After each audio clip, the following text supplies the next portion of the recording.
Indeed, how rare it is, how lovely this fellowship of those who gather together.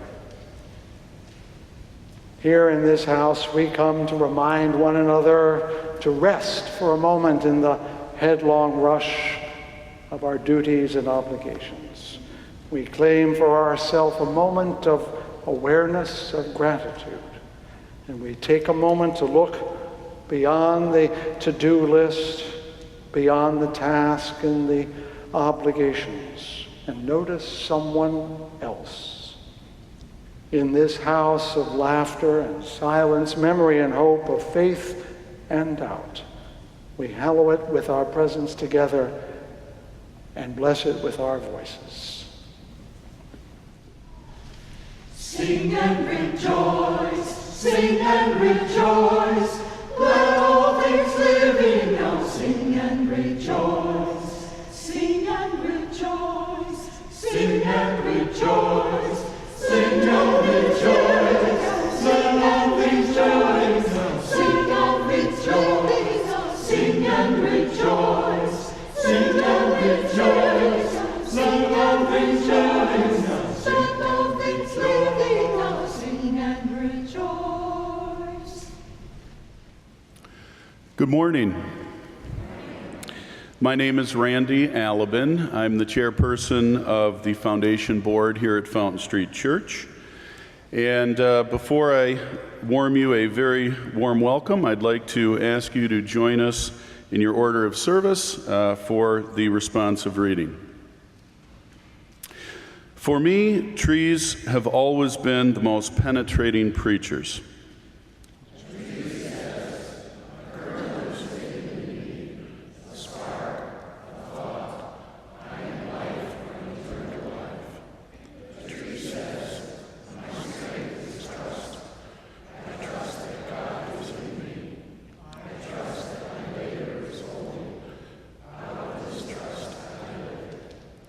When we are stricken and cannot bear our lives any longer, then a tree has something to say to us. Be still, look at me. Life is not easy. Life is not difficult. You are anxious because your path leads away from mother and home. But every step and every day leads you back. Home is neither here nor there. Home is within you, or home is nowhere at all. Every path leads homeward. Every step is birth. Every step is death.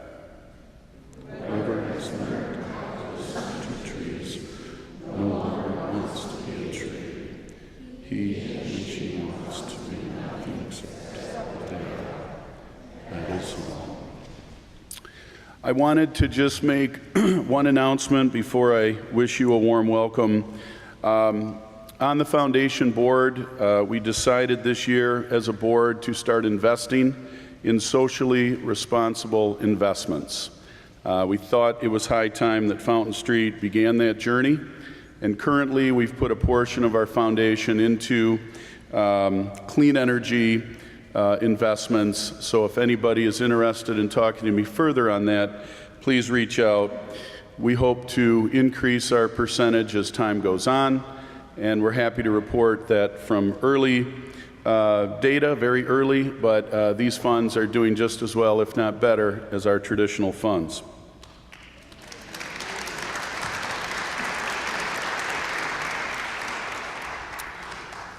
I love this church. I grew up in this church. I love the people. I love how this church asks you to craft your own spiritual journey. It does not tell you what to believe. All we ask is that you free your mind, you grow your soul, and you help change the world. At Fountain Street, you have a home, a very warm welcome, and I'm glad you're here.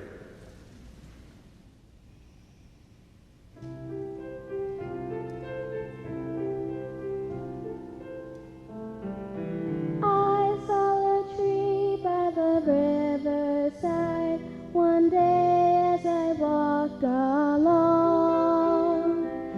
straight as an arrow and pointing to the sky, growing tall and strong.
joy to everyone. How do you grow in the city streets? I said to the downtown tree. This is the song that my tree friends sang to me. I've got roots going down to the water. I've got leaves coming up to the sunshine. And the fruit that I bear is a sign of the life in me. I am shade from the hot summer sundown. I am nest from the birds of the heaven. I'm becoming what the maker of trees has made me to be. A strong young tree. A strong young tree. A strong young tree.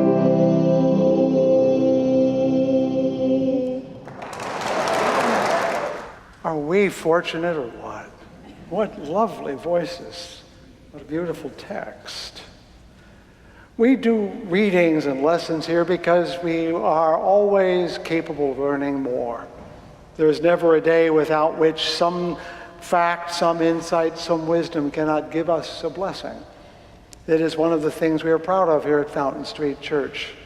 You never ever leave school. You never graduate from the school of life. As you may have seen in our newsletter, and I'll be mentioning from time to time, I'm engaging in a discipline, a learning discipline myself this preaching season. I've decided that I'm going to look hard at the book of Psalms, not because it's full of great truth about God, but it's about the great truth of the Spirit. And I want to hear what ancient voices are still trying to teach me.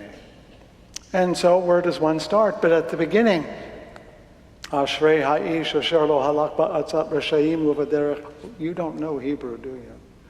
At least not most of you. Happy that soul who does not walk in the ways of the wicked, nor stand along the path of sinners, nor sit among the scoffers, but delights in the law, the teaching of God, and on God's teaching meditates day and night.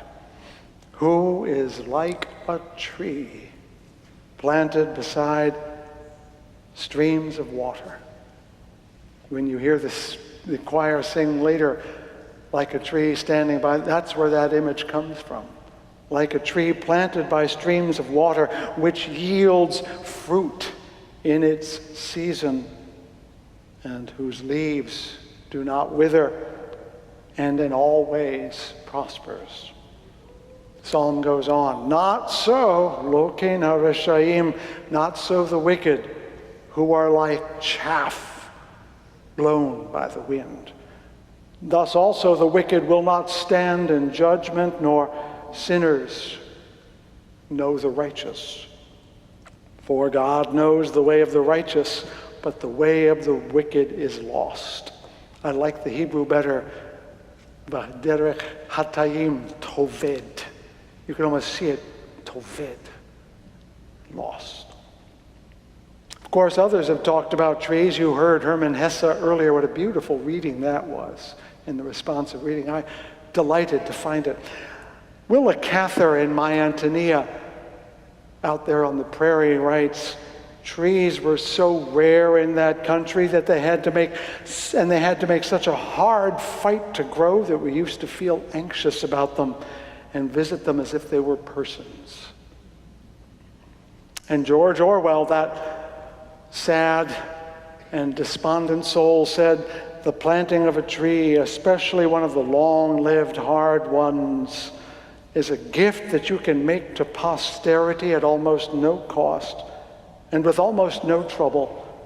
And if the tree takes root, it will far outlive the visible effect of any of your other actions. And so some things to nourish your roots, perhaps, as we talk later.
I'm delighted that I see here in the 11 o'clock service some people who also attend the 9:30 service.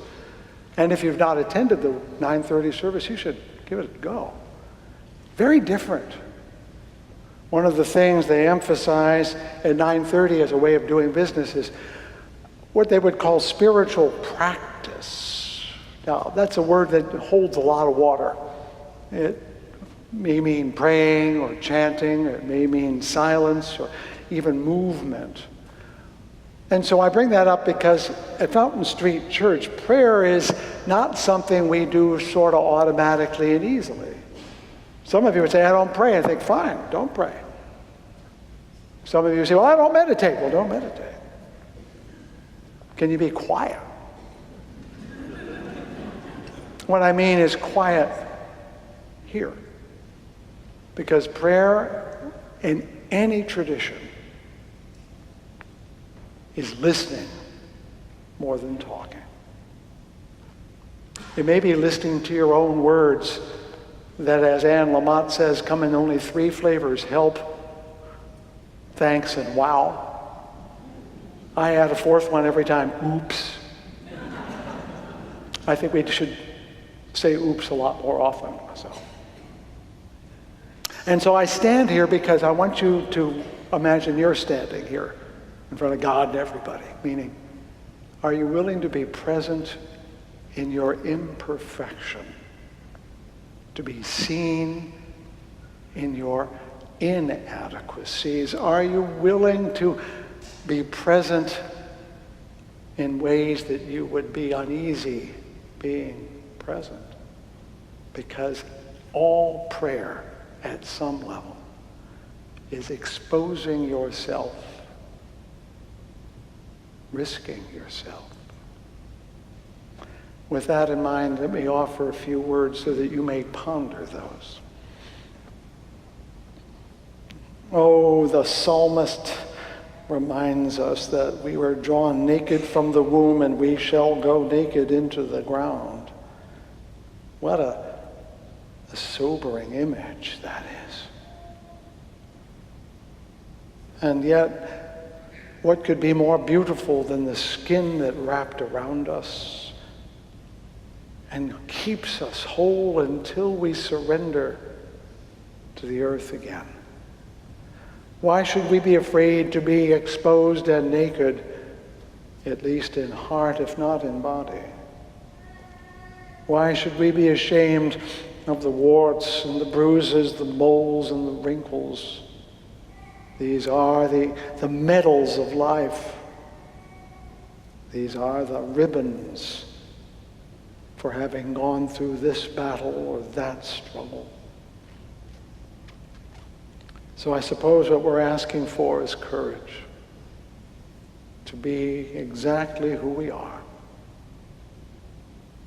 To be glad we are exactly who we are, even though we may not feel it.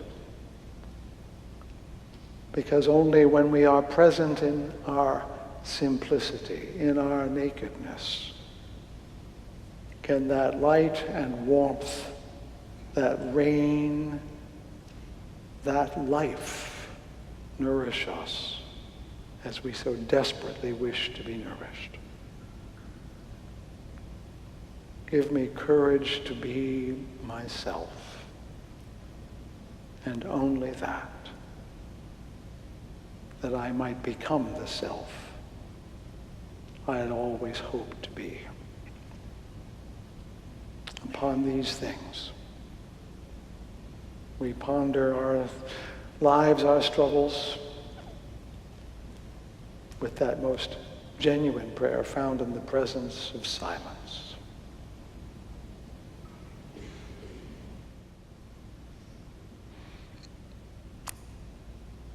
And though I am loath to break the silence, the music of the choir is calling me to the bench so that they can be on the steps.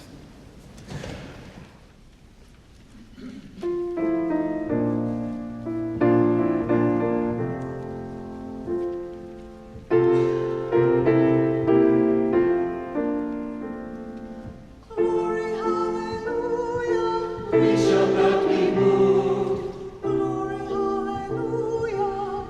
not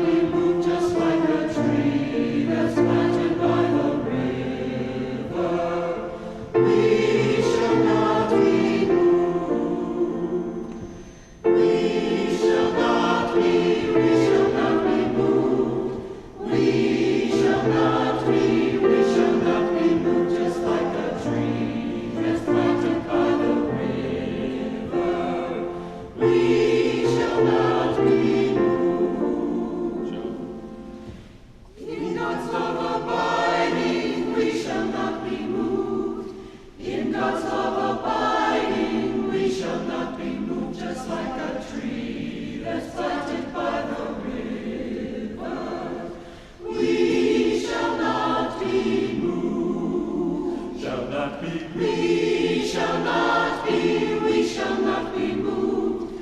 We shall not be, we shall not be moved, just like a tree that's planted by the river. We shall not be moved. Though the tempest rages, we shall not be moved. Though the tempest rages, we shall not be moved, just like a tree that's planted by the river. We shall not be moved. Shall not be. We shall not be. We shall not be moved. We shall not be. We shall not be moved, just like a tree that's planted by the river. We shall not be moved.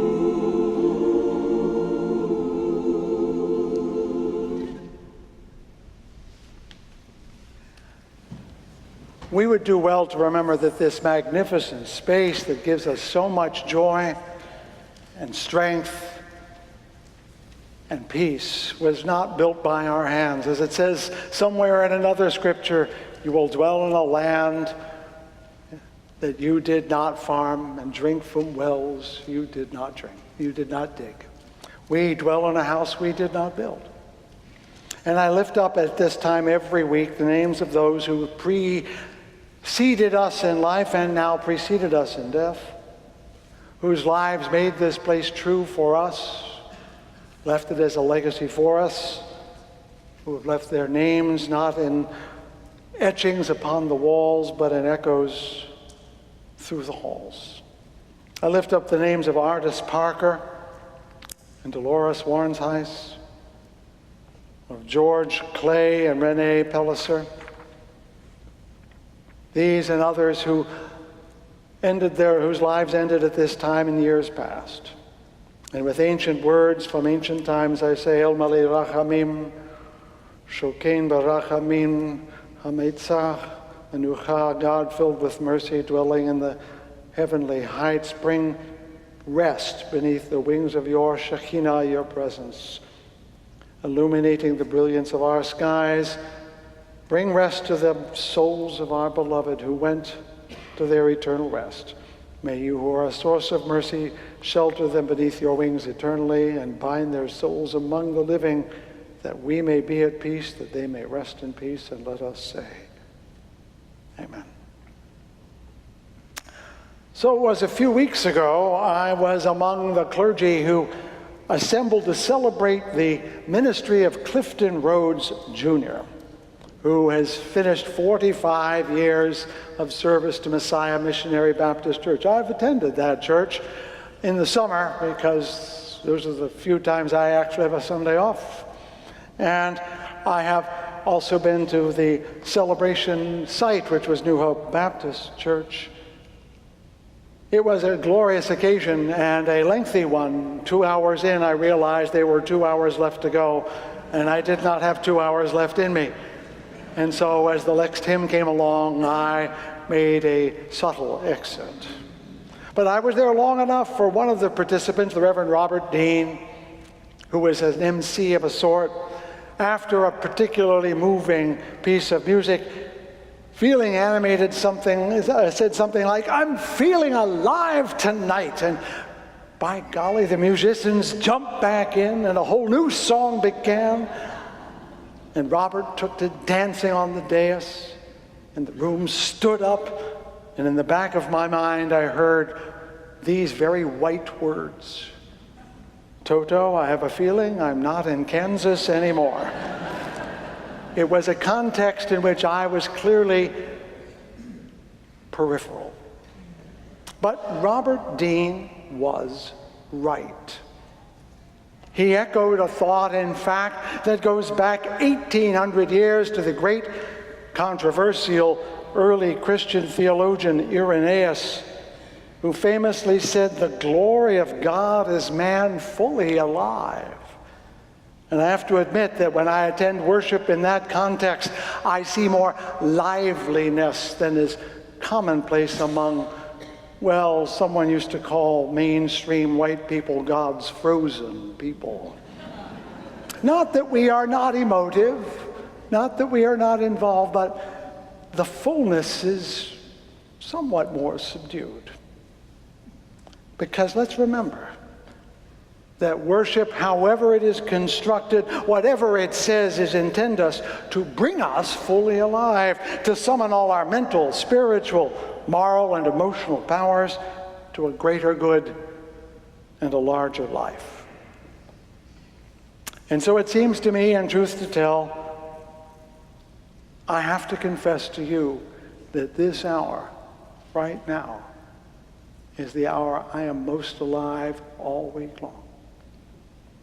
Even when I am struggling and sad, I am most present to my sadness. Even when I am filled with doubt, I am most present to my doubt. Even when I'm not sure what I need to say, or if what I have to say is worth saying, I am fully present at that moment. And that's why it becomes worship.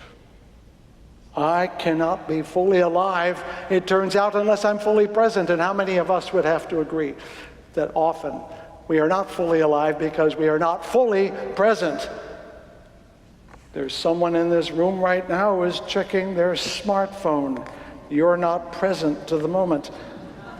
That's no criticism, because if I am not uttering words that summon you to it, then I am not fully present. It is a risk, a gamble every week that somehow we can make it happen. And as often as not, it does not happen. But we try. Every week we try. We should ask ourselves, am I fully present in this hour? Can I let go of what is dragging after me?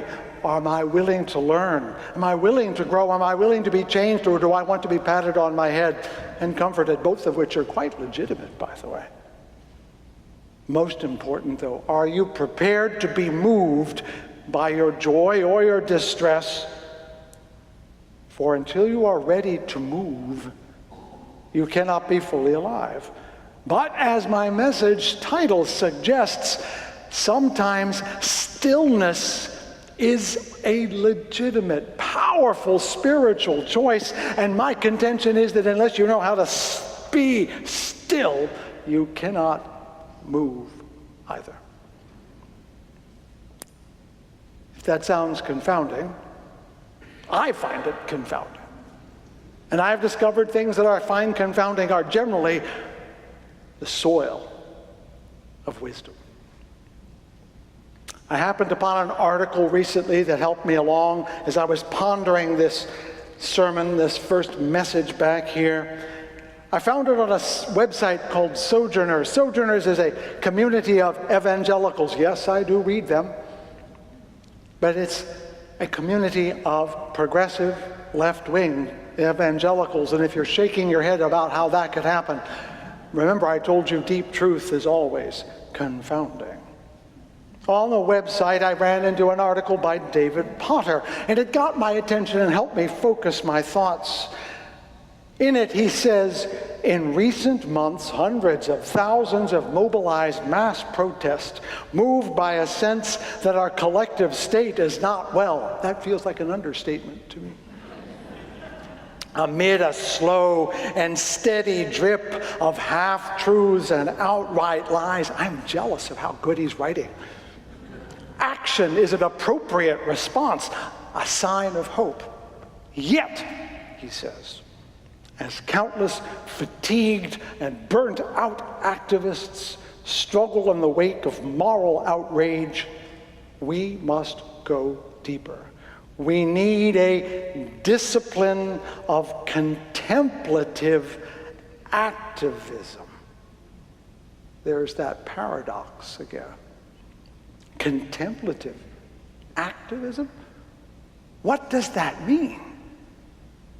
Well, remember I said that you cannot be on the move fully until you can be still fully. I believe that if there is a role for the liberal church in these times, it is to become a place of contemplative activism. There are lots of contemplative churches. They can be very fortifying. But if it is a retreat from reality, then you're not being fully alive. If all you are is still, you have forgotten how to move. There are some churches that are alive with activity and activism in all the best senses. But if that activity is driven by fear or anger, they're not fully alive either. We need both. We need a church that is working for liberty and justice on a day-to-day basis. It is unafraid and unapologetic to be aligned with those who do. And we need always to be rooted in faith, hope, love, and joy. For without these, we will blow away like chaff in the wind. Happy the man, it says in the Hebrew, happy that soul who does not walk in the ways of the wicked. Remember what it said? I started learning that psalm when I started studying Hebrew years ago, so it's embedded in my brain now. Ashrei ha'ish asher lo halak ba'atzat resha'im u'v'derech hata'im lo amad u'v'moshav leitzim lo yashav ki im ba'torat Adonai chafso torato. It's lovely in Hebrew. But the phrase that matters, the one that keeps coming back to me, v'haya ka'etz, but who is like a tree, shatul al palkei mayam, beside running waters. And this seems to be the key to the contemplative life. This ancient text, with no known author, at least 2,500 years old, is reminding me that I cannot be present to the world unless I am rooted in my being. That I cannot right the wrongs of the world if I cannot understand the rights and wrongs in my being. I know that we are not a Bible-believing church, but I'd like to think we are a Bible-knowing church. For in these books, especially in the Psalms, we have laments and praises and doubts and fears, all the spiritual struggles of life. And we know that we are not alone. I have felt hope and courage in these difficult times. Do you remember when I came back after I missed the election? That was very sneaky of me, you realize. I was in Peru. And as I heard the result of the election, what phrase came to mind? It came from the book of Psalms. Put not your trust in princes, nor in the sons of men in whom there is no help. They breathe their last, they go to their dust, and on that very day their thoughts perish. We are not the first to struggle with these issues. And those things that came back to me have given me the patience to endure, to persevere, and ultimately to prevail. Because remember the story of the tortoise and the hare. The hare gets a good start, but the tortoise never stops. We need these ancient things to keep us putting one foot in front of the other, and also to tell us to stop before you run off the cliff. Happy the man who does not walk with the wicked, does not stand with sinners, and does not sit with the scoffers, who is like a tree planted beside a stream, whose fruit comes in its season, whose leaves never fall. It is what they call a wisdom psalm, one that teaches a person how to do the right thing. And I'll talk more about Psalms in general this afternoon if you wish to join me. But my purpose at this moment is to take this image of being a tree planted by a stream and let it nourish us in this thought of contemplative activism. The psalmist goes on and says, if you're like a tree, you're not like the wicked, who are like the chaff, who are blown away by the wind. Does that sound like people who get really excited about something and really devoted, and they just vanish over time? Contemplative activism asks you to be rooted. Are you a tree with fruit? with leaves, or are you a tumbleweed that reads all the wrong websites, gets exercise, posts to Facebook 25 times a day, and then goes on to other things later? Are you rooted in the wisdom that you know to be true? Are you driven by the rantings of others, or are you clear where your waters come from? That's what David Potter is saying in that article, that what we risk if we dash and run around resenting and resisting and reacting, we risk losing our roots. A tree grows not by walking across the ground, but by setting down roots in the ground. It is willing to claim the earth. It knows how to stand up. The goal of contemplative activism is to know where you are rooted, where you stand firm, how you withstand the wind, and how you can nourish yourself even in lean times. Because too many have been blown by the chaff of fear and cynicism. Too many have already felt the fatigue and wonder if they have the strength to continue. Too many are enraged, for rage is what we call upon when we are afraid and don't want to share it. Do you understand what the psalm is saying? To be nourished for the work of the world, we need to be rooted where we can find faith, hope, love, and joy. You know, sometimes people say, you can only fight fire with fire. The last time I looked, the fire truck showed up with water. My point is, we answer doubt with faith. We answer despair with hope. We answer hate with love and anger with joy. People would much rather feel faith, hope, love, and joy than doubt, despair, hate, and anger. We must embody those, and it's difficult when we're surrounded by the others. But how? How can we do that? A few clues. One is this very thing we do, this thing called worship. This is the moment when, like it or not, I'm going to tell you to sit still. And you do. This is contemplation. Whether you're looking up at me or at Jesus or anything else, you're looking beyond yourself at this moment, which is why it nourishes you. Because you're going beyond the immediate. I know some of you would rather I rail at all the wrongs every week so you could say, yeah, I'm with him. But what you really want, no, what you really need is to be told you're not alone in your fear and your anger. You don't need me to be angry. You need to be known and understood for your anger. We need to go beyond that and say that there is something in life that's larger than our anger and our fear, something worthy of struggling. And that's when I go back to Robert Dean at New Hope Baptist Church, or when I worship over at the cathedral from time to time. Because when I worship with Black Baptists or Pentecostals, when I go to a Catholic church full of Latinos, people who are struggling, oh, are they struggling these days? The worship is not filled with anger. It isn't filled with fear. You know what it's filled with? Faith, hope, love, and joy. Why? Because if they let the doubt and the despair and the hate and the anger possess them, it would kill them faster than the oppressor itself, wouldn't it?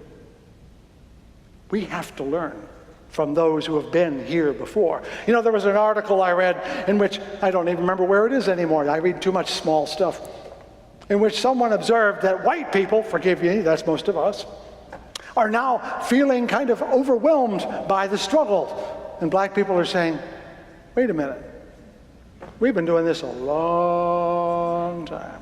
Long time ago, some 20 years ago, I was at a conference full of white preachers, and one of my colleagues, a woman of color, was there, and the whole conference fell apart when someone preached something outrageous, and people are yelling and screaming, and they're demanding back and forth, and we're working hard to try to keep people from coming to blows. Not really, but you know what I mean.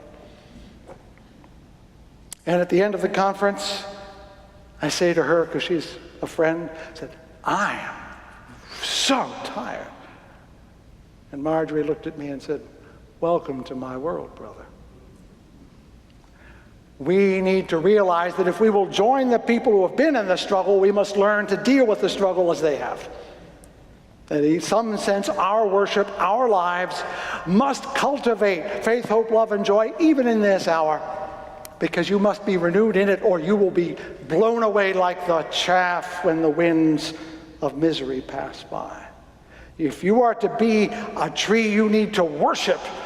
Be all here the whole time. You have to be like me and bring your whole self to it. No spectators will ever be nourished. Besides, if you want to be a spectator, tell me and I'll sell you the popcorn on the way in and we can make a little money. So, be in worship. Be present in worship. Bring your whole self to it. Join the choir. They know how to be present. But I want to go on and say there's more than worship, because though that is vital, that's not the only thing. We have to learn more than we know, because guess what? If all you're learning is what you're reading on the internet, what you're seeing on news, you are missing the truth that holds you tight. Turn off the news. Believe me, nothing will happen in the next 20 minutes that you absolutely need to know. What you need to know is the wisdom of James Baldwin. You need to know the beauty of Maya Angelou. You need to imitate Henry Thoreau for at least an afternoon and put society behind you. You need to remember Cesar Chavez, who fasted and walked and fasted again. Make these your mentors, not the Fox or the MSNBC or even the New York Times. The past is the soil in which you grow your roots. Embrace it. Another paradoxical way to be nourished in these difficult times is to be like a tree, and another way is to let go. You are laying fruit up all the time. And how many of us want to hold on to it? I made a great acquaintance of a fellow named Scott Miller. We share the religion and ethics panel here in the Grand Rapids Press. He is what they call a conservative Quaker. If you meet him, he looks like he's Amish. Broad hat, button shirt, suspenders. But he's a left-wing lunatic in his politics. And I mean, he's fervent. And he explained it to me when he was on my radio program, that he realizes he has to relinquish his ties to the material claims of life. Few of us could do that. Who of us want to be that monastic? And yet, how many of us are making decisions based on what we own or hold that isn't true or isn't really precious? Don't ever come to my house. It's filled with boxes that have accumulated for 40 years. Because inside of those are all the things that we think matter. And yet every Monday after I wake up, I think, no, they don't. And yet they do. You see where I'm going? We have to learn to let go of whatever things, inwardly or outwardly, that are keeping us locked in the world. There's a parable in the Gospels in which a rich young man comes to Jesus and says, what must I do to inherit eternal life? Remember the word rich, that's important. He said, give away all that you have to the poor, take up the cross and follow me. And the young man walked away, for he was very rich. Now think of the people who struggle, who are poor or sick or homeless. They don't have anything to give up. Who is in a better condition to carry on the struggle? I don't know. So, worship, learn, let go. And the other thing I want to give you in terms of a clue is make something beautiful. The choir makes us beautiful every week. But I'm thinking about making yourself beautiful. Anyone here ever seen a beautiful tree? Notice that the beautiful tree is not looking at other trees, comparing itself to other trees. Notice that the beautiful tree is not beautiful because it does anything to make itself beautiful. It becomes itself so thoroughly that you can see the years in its trunk. You can see in its imperfection a deeper beauty than its symmetry. You know what I'm going to, right? So when I say make beauty, I say make yourself complete as a person. Do the good thing you have inside you that is unimitably yours. Make the beauty that only you can make. Not only will it please others, it will make you whole. Sarah Teasdale says, spend all you have for loveliness. Is that not a creed we should all be living by? Make beauty. Don't just see it, don't just hear it, don't just smell it or taste it. Make beauty with your life. And all those four things, though, they will help you, but we need something a little more.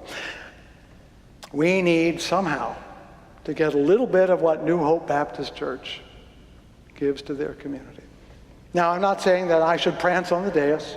I'm not saying you should rise up and shout, or that the choir should jump in with music at any given moment, though I'm not discouraging you. But we must find our way to pour out the waters of life every week, to dig into the soil of history every week, to share the fruit of our lives every week, to relish the many beautiful green leaves we make every week. We cannot be trees standing in individual forests. We must be a forest unto ourselves. Because forests are how you reclaim deserts.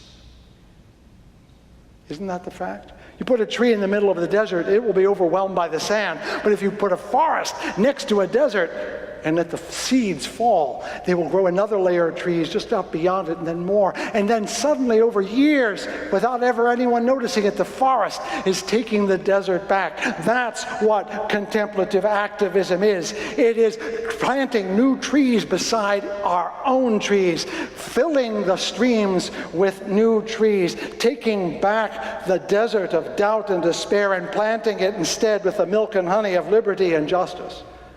And that's what we do here, because we are a forest. And every time we go out into the world, we leave some fruit for some other tree to grow. We must become a forest of trees that over time takes back the desert, defies the wind, holds the water, gives fruit and leaves, and nourishes not only itself, but the world around it. Be a tree. No, be a forest. Be fully yourself. Be fully alive. Be the glory of God. Be here and make something beautiful. Let us do that, friends, all year long, because believe it or not, we're going to have a lot of this work to do. Let us be a forest, friends. And may the words of my mouth and the meditations of my heart be found true in thy sight, thou who art my rock and my Redeemer.